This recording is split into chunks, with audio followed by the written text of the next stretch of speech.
मन की चाल क्या है या गति क्या है, ये मन चाहता क्या है आखिर? तीन गुण है। जैसे बिजली के तार नहीं होते तो उसी से बिजली दौड़ती है, ऐसे तीन गुणों में मन दौड़ता है, सतोगुण, रजोगुण, तमोगुण। जब हमारा भोजन सात्विक होगा, हमारा संग सात्विक होगा, तो हमारा सतोगुण बढ़ेगा, और जब सतोगुण बढ़ेगा तो मन की लाइन भगवान की तरफ होने लगेगी। अच्छे विचार, दया, दूसरों का उपकार करना, ये और जब रजोगुण और तमोगुण बढ़ेगा तो भोग, धन कैसे प्राप्त हो, हिंसात्मक प्रवृत्तियां, प्रमाद प्रवृत्तियां, व्यसन, इनमें मन भागता है। तीन गुणों के अनुसार ही मन चलता है। तो हमको चाहिए पहले सतोगुण लाना। अब आजकल भोजन में दुनिया की चीजें जो पा रहे हो, ये घोर रजोगुण तमोगुण प्रकट करने वाला है। प्याज लहसुन पाना, शराब पीना, मांस खाना, अंडा खाना, ये तो घोर राक्षसी भोजन है। लेकिन अगर ये भी छोड़ दो तो आजकल जो बाजार का भोजन है वो रजोगुण पैदा करता है। रजोगुण पैदा करेगा तो मन चंचल रहेगा, वो विषयों में जाएगा, और मन विषयों में जाएगा तो आपसे विषय क्रिया बनेगी, और विषय क्रिया बनेगी तो पाप, और पाप होगा तो अशांति, चिंता, भय, उद्वेग, ये प्राप्त होगा।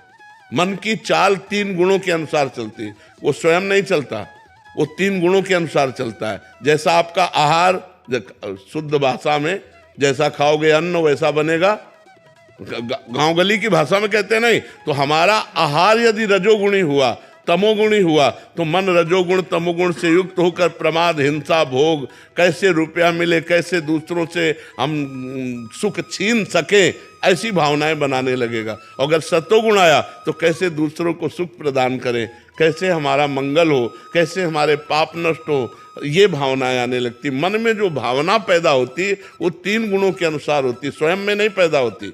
स्वयं में मन इंद्रियाणाम मनश्चास्मि, भगवान ने गीता में कहा इंद्रियों में मन मैं हूं, भगवान ने कहा है ना, तो स्वयं में भगवत स्वरूप है। लेकिन इन तीन गुणों के प्रभाव से जो गुण अधिक पड़ गया वैसे ही मन चल पड़ता है, वैसे संकल्प विकल्प करता है। वही तो, इसीलिए उसको टिकाने के लिए साधना है।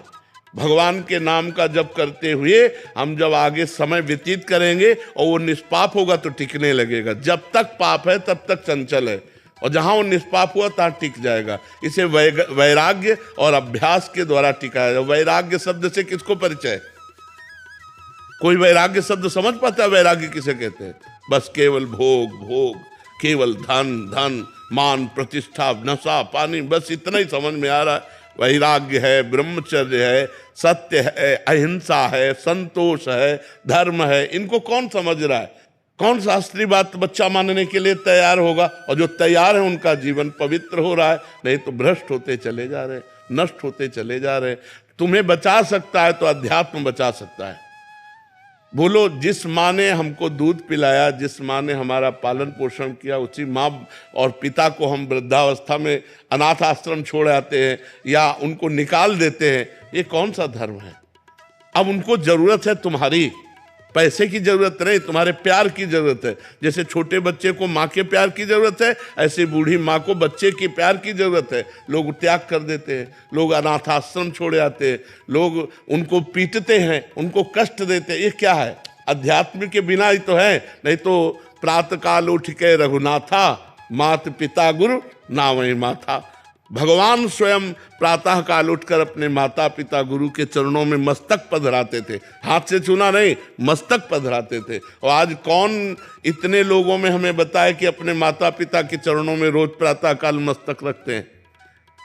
हमारे पूज्य हैं, हमारे पिता हैं, हमारी माँ हैं, हमें रोज प्रातः काल उनकी वंदना करनी चाहिए। कौन करता है?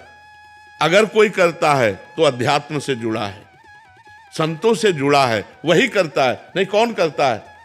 माता पिता को ऐसी हे दृष्टि से देखा जाता है। अब जैसे बूढ़े हो गए, अब शरीर शिथिल हो गया, अब मलमूत्र कंट्रोल में नहीं है, बिस्तर में हो गया, अब उनको बहू और बेटे त्यागना ही चाहेंगे, सेवा नहीं करना चाहेंगे। अगर कोई करता है तो अध्यात्मवान होगा, तभी वो अपने माता पिता का मल धो सकता है, नहीं तो नहीं धो सकता।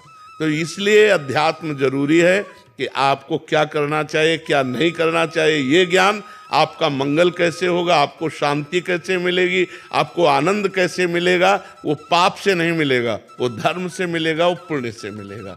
तो जो हमारा मन चंचल हो रहा है उसे हम बार बार नाम में लगा